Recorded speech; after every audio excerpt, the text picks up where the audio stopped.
तो बहुत बहुत स्वागत है प्यारे बच्चों, आप लोग सभी का एक बार फिर से हमारे इस न्यू क्लास में। प्यारे बच्चों, अभी इस क्लास में हम लेकर के आए बच्चों आप लोग का बच्चों क्लास 9th का जो है मैथमेटिक्स का बच्चों कल जो एग्जाम होने वाला है बच्चों, मैं उसका यहाँ पे प्यारे बच्चों ओरिजिनल बच्चों क्वेश्चन पेपर लेकर के आ गया हूँ, जो कि बच्चों आपके एग्जाम में हूबहू यही क्वेश्चन रहने वाला है। ठीक है बच्चों, और जैसा कि आप लोग को पता होगा बच्चों कि मेरा आज का एग्जाम में और कल के एग्जाम में बच्चों, बीते दोनों दिनों के एग्जाम में बच्चों मेरा बच्चों दोनों ही सब्जेक्ट का बच्चों, दोनों सीटिंग के सब्जेक्ट का बच्चों क्वेश्चन हूबहू लड़ा है। तो बच्चों ये भी क्वेश्चन 100% लड़ेगा, और मैं इसके बाद इंग्लिश का दूंगा बच्चों, वो भी क्वेश्चन 100% लड़ेगा। ठीक है, तो इसी के साथ प्यारे बच्चों आप लोग जो है हमारे इस क्लास को बच्चों लाइक कर दीजिए, और बच्चों चैनल पर नए हैं तो बच्चों आप लोग प्लीज, आपसे लोगों से रिक्वेस्ट है कि बच्चों इसे सब्सक्राइब कर दीजिए। ठीक है, तो चलिए बच्चों लेट ना करते हुए क्लास को बच्चों करते शुरू। अब जैसा कि बच्चों आप लोग को पता है कि ये एग्जाम में प्यारे बच्चों आप लोग को समय मिलेगा 1 घंटे 30 मिनट, और बच्चों ये जो क्वेश्चन होगा बच्चों 50 नंबर का एग्जाम होगा। ठीक है, और चलिए बच्चों आगे बढ़ जाते हैं। यहाँ पे बच्चों जैसा कि आप लोग स्क्रीन पे देख पा रहे हैं बच्चों, आप लोगों को बच्चों 1 से लेकर के 30 तक का बच्चों ऑब्जेक्टिव रहेगा, जिसमें कि प्यारे बच्चों आप लोग को कोई भी बच्चों 25 ऑब्जेक्टिव को ही बना करके आना है। तो चलिए बच्चों हम एक एक करके आप लोग को क्वेश्चन दिखाते हैं कि पहला क्वेश्चन क्या है। बच्चों यहाँ पे 1 नंबर में कहा है कि निम्नलिखित में कौन सी परिमेय संख्या नहीं है। ठीक है, तो ये तो बच्चों परिमेय संख्या नहीं है, ऑप्शन नंबर ए हो जाएगा, क्योंकि बच्चों इसका वर्गमूल हो जाता है 11, जो कि बच्चों परिमेय संख्या ही होता है। ठीक है, समझ में आ गया बच्चों। अच्छा एक सेकंड पहले बच्चों, यहाँ पे परिमेय संख्या नहीं है बोला है ना, तो ए नंबर ऑप्शन नहीं होगा बच्चों। जरा सा एक सेकेंड, ये जो है ये परिमेय संख्या, ये परिमेय संख्या हो जाएगा, ये भी परिमेय संख्या हो जाएगा, ये भी परिमेय संख्या हो जाएगा। ऑप्शन नंबर प्यारे बच्चों आपका डी हो जाएगा। ठीक है, अगले क्वेश्चन पे आइए बच्चों, यहाँ पे क्या कहा है कि 0.125 का पी बाई क्यू का रूप करने पे क्या होगा। तो बच्चों ये हो जाएगा 125 बटे नीचे बच्चों 3 जीरो लग जाएगा, और बच्चों आपको इसे कटा देना है। 25 पंचे 125, 25 अट्ठे कितना, सॉरी 25 40 बार में कट जाएगा, फिर बच्चों ये 1 और ये 8 बार में कटेगा, तो ऑप्शन नंबर बच्चों ए हो जाएगा। ठीक है, चलिए बच्चों अगले क्वेश्चन में यहाँ पे कहता है कि √8 का परिमेयकारी गुणज क्या होगा। तो बच्चों √8 को तोड़ने के बाद बच्चों 2√2 बचता है, तो परिमेयकारी गुणज जो होगा बच्चों वो √2 हो जाएगा। ऑप्शन नंबर प्यारे बच्चों आपका बी हो जाएगा। ठीक है, इस क्वेश्चन में बच्चों जिस पे भी पावर 0 होता है उसका वैल्यू 1 हो जाता है, तो ये 1 होगा, गुना 1 होगा, जोड़ 1 होगा, तो प्यारे बच्चों इसका वैल्यू 2 हो जाएगा। ऑप्शन नंबर आपका सी हो जाएगा। ठीक है बच्चों, चलिए बच्चों अगले क्वेश्चन पे यहाँ आते हैं। अगले क्वेश्चन 5 नंबर में क्या कहता है कि 17 का स्क्वायर है इंटू 17 का -2 है। ठीक है, तो इसका वैल्यू क्या होगा। तो बच्चों 17 पे जो है पावर क्या हो जाएगा बच्चों, 17 पे पावर हो जाएगा 2 - 2, तो 17 पे पावर हो जाएगा बच्चों 0, तो इसका वैल्यू हो जाएगा, कोई भी चीज़ पे पावर अगर 0 रहेगा तो उसका वैल्यू 1 होता है बच्चों, इसलिए इसका आंसर क्या हो जाएगा आपका ऑप्शन नंबर डी होगा। चलिए बच्चों अगले क्वेश्चन पे आते हैं।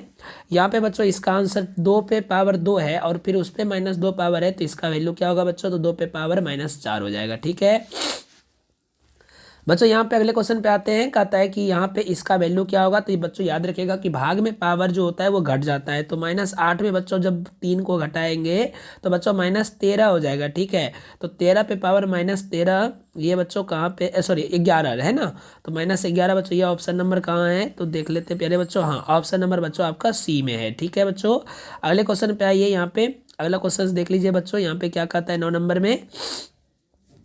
यहाँ पे बच्चों क्वेश्चन नंबर 9 में कहा है कि x का वैल्यू 0 दिया है, y का वैल्यू 2 दिया हुआ है, तो इसमें बच्चों k का मान क्या होगा। तो बच्चों x का वैल्यू 0 हो गया, माइनस हो गया, 2 दूनी हो गया 4, अब बराबर हो गया k, तो k का वैल्यू -4 हो जाएगा प्यारे बच्चों। ऑप्शन नंबर आपका सी हो जाएगा। अगला क्वेश्चन में बच्चों यहाँ पे कहता है कि रैखिक समीकरण है 4x + 7y = 12 है, तो यहाँ पर बच्चों आप लोगों को इससे तुलना करने के बाद आपको b का मान बताना है। तो बच्चों b का मान क्या हो जाएगा, 7 हो जाएगा। ठीक है, ऑप्शन नंबर प्यारे बच्चों बी हो जाएगा। इस क्वेश्चन पे आते हैं बच्चों, कहता है ये समीकरण दिया हुआ है। ठीक है, और इस समीकरण में कहता है कि इसका हल कितना होगा। तो बच्चों इसका जो हल हो जाएगा वो कितना हल हो जाएगा, तो ये हो जाएगा बच्चों आप लोगों का ये x, बच्चों इसका अनगिनत हो जाएगा। ठीक है, अपरिमित रूप से अनेक हल हो जाएगा। ठीक है बच्चों, अब यहाँ पे कहता है क्या 12 नंबर क्वेश्चन में कि x अक्ष का एक समीकरण है। ठीक है, x अक्ष का एक समीकरण कौन होगा, तो जब y का 0 होगा वैल्यू तो x अक्ष का वो समीकरण हो जाएगा। ठीक है बच्चों, बच्चों इस क्वेश्चन पे आते हैं हम लोग अगले क्वेश्चन पे। कहता है कि बिंदु -8 और -28 में एक्स निर्देशांक क्या है। तो बच्चों शुरू वाला होता है बच्चों एक्स निर्देशांक, तो -8 हो जाएगा आंसर। 13 का प्यारे बच्चों ऑप्शन नंबर आपका ए होगा। ठीक है, चलिए बच्चों यहाँ पे अगले क्वेश्चन पे आते हैं। 14 नंबर में देखिए कहता है कि ये किस चतुर्थांश में आएगा। तो बच्चों याद रखिएगा, ये होता है पहला चतुर्थांश, ये होता है दूसरा, ये होता है तीसरा, ये होता है चौथा। ठीक है, ये बच्चों एंटी क्लॉकवाइज चलता है। ठीक है, और यहाँ पे होता है बच्चों प्लस प्लस, यहाँ पे होता है बच्चों माइनस प्लस, यहाँ पे होता है बच्चों माइनस माइनस, यहाँ होता है बच्चों प्लस माइनस। ठीक है, तो यहाँ पे क्या है बच्चों प्लस और माइनस है ना, तो प्लस माइनस बच्चों फोर्थ कोऑर्डिनेट में आएगा, तो बच्चों चौथा हो जाएगा। ठीक है, चतुर्थ देखिए कहाँ है ऑप्शन में बच्चों, ऑप्शन नंबर आपका डी हो जाएगा। ठीक है प्यारे बच्चों, अगले क्वेश्चन पे आइए बच्चों। यहाँ पे कहता है कोटि क्या होगा इसका। तो जो शुरू में दिया रहता है बच्चों वो भुज होता है, जो लास्ट में दिया रहता है वो बच्चों कोटि होता है, और लास्ट में बच्चों हमको 9 दिया हुआ है, इसलिए इसका ऑप्शन क्या हो जाएगा बच्चों, बी नंबर हो जाएगा। अगले क्वेश्चन पे आइए प्यारे बच्चों। कहता है कि अगला क्वेश्चन में कि वृत्त की सबसे बड़ी जीवा क्या कहलाती है। तो बच्चों वो व्यास कहलाती है। ठीक है बच्चों, 17 नंबर बच्चों क्वेश्चन का आंसर आप लोग बच्चों मुझे कमेंट में बताइएगा। 18 नंबर पे आते हैं बच्चों। यहाँ पे क्वेश्चन में क्या कहा है कि यदि किसी वृत्त की त्रिज्या जो है 17.5 सेंटीमीटर है, तो उस वृत्त की अधिकतम लंबाई वाला जो जीवा है वो क्या होगी। तो बच्चों इसका आंसर हो जाएगा 34 सेंटीमीटर। ठीक है पहले बच्चों 34 सेंटीमीटर बच्चों आंसर हो जाएगा। ठीक है, ये ऑप्शन नंबर बी हो जाएगा। ठीक है बच्चों, कहता है कि यदि किसी वृत्त की जीवा की लंबाई 6 है और केंद्र से जीवा पर डाला गया लंब की लंबाई 4 सेंटीमीटर है, तो त्रिज्या की लंबाई क्या होगी। ठीक है बच्चों, तो त्रिज्या की लंबाई बच्चों हो जाएगा आपका 10 सेंटीमीटर। ठीक है बच्चों, अगले क्वेश्चन पे आ जाइए। 20 नंबर में कहता है क्या कि पी क्यू और पी आर एस ओ केंद्र वाले वृत्त की दो समान जीवाएं इस प्रकार है कि कोण पी ओ क्यू बराबर 75 डिग्री है ना। कौन पी ओ क्यू बराबर 70। बच्चों ये क्वेश्चन थोड़ा सा कट गया है, माफ करिएगा प्यारे बच्चों, ये क्वेश्चन कट गया है। ठीक है, चलिए बच्चों हम लोग 21 नंबर पे आ जाते हैं। कहता है घनाभ का आयतन क्या होता है। तो बच्चों लंबाई गुना चौड़ाई गुना ऊंचाई होता है, तो ऑप्शन नंबर आपका सी हो जाएगा। अगला क्वेश्चन में बच्चों कहता है अगर बच्चों आप लोग न्यू हैं तो प्लीज़ बच्चों आप लोग जो है चैनल को बच्चों जरूर सब्सक्राइब करिएगा, और जो बच्चे वीडियो को लाइक नहीं किए हैं आप लोगों से छोटा सा रिक्वेस्ट है, पहले बच्चों आप लोग वीडियो को लाइक भी कर दीजिएगा। ठीक है बच्चों, यहाँ क्वेश्चन नंबर 22 पे आते हैं। कहता है यदि किसी घन की भुजा की लंबाई 5 सेंटीमीटर हो तो उसकी आयतन क्या होगी। तो बच्चों 5 का क्यूब आप लोग को कर देना है 125 सेंटीमीटर, ऑप्शन नंबर आपका ए हो जाएगा। बच्चों यहाँ पे 23 नंबर क्वेश्चन पे आते हैं। कहता है 8 सेंटीमीटर व्यास वाले वृत्त का क्षेत्रफल क्या होगा। बच्चों व्यास दिया है 8, तो त्रिज्या हो जाएगा 4, और फॉर्मूला लगा देना है बच्चों पाई आर स्क्वायर, तो 4 का स्क्वायर 16 पाई हो जाएगा। बच्चों ऑप्शन नंबर आपका ए हो जाएगा। ठीक है, चलिए बच्चों अगले क्वेश्चन पे आ जाइए। बच्चों यहाँ पे 24 नंबर क्वेश्चन में कहता है किसी बेलन की त्रिज्या और ऊंचाई दोगुनी करने पर इसका वक्र पृष्ठ का क्षेत्रफल कितना हो जाएगा।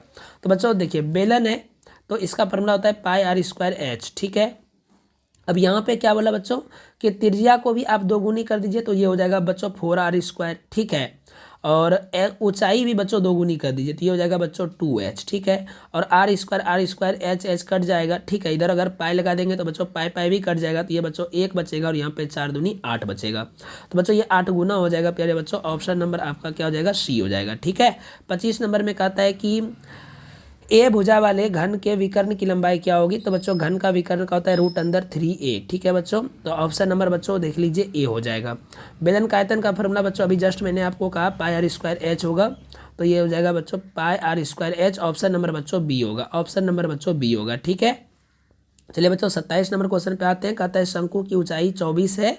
ठीक है, शंकु की ऊंचाई 24 है, व्यास 14 दिया हुआ है, तो इसकी तिर्यक ऊंचाई क्या होगी। ठीक है बच्चों, तो एच का मान दिया है कितना 24। ठीक है, और आर का मान हो जाएगा 7। ठीक है, तो एल का मान निकालना है, तो 24 का स्क्वायर होता है पहले बच्चों 576। ठीक है, और इसका होता है बच्चों 49, दोनों को जोड़ देंगे 9 6 15 7 4 11 1 12 5 1 6 625 का वर्गमूल बच्चों 25 होता है। ऑप्शन नंबर देख लीजिए बच्चों कितना पे दिया हुआ है।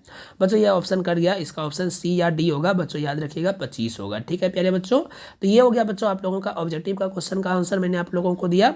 अब बच्चों हम लोगों से आप लोगों को बच्चों हम यहाँ पे इंग्लिश का बच्चों दे देंगे आप लोगों को ऑब्जेक्टिव, और साथ में बच्चों दोनों सब्जेक्ट का बच्चों सब्जेक्टिव भी आप लोगों को हम दे देंगे। तो बच्चों हम मिलते हैं फिर से एक न्यू क्लास के साथ में, चैनल पर बच्चों बने रहिएगा। तब तक के लिए bye bye, take care, see you.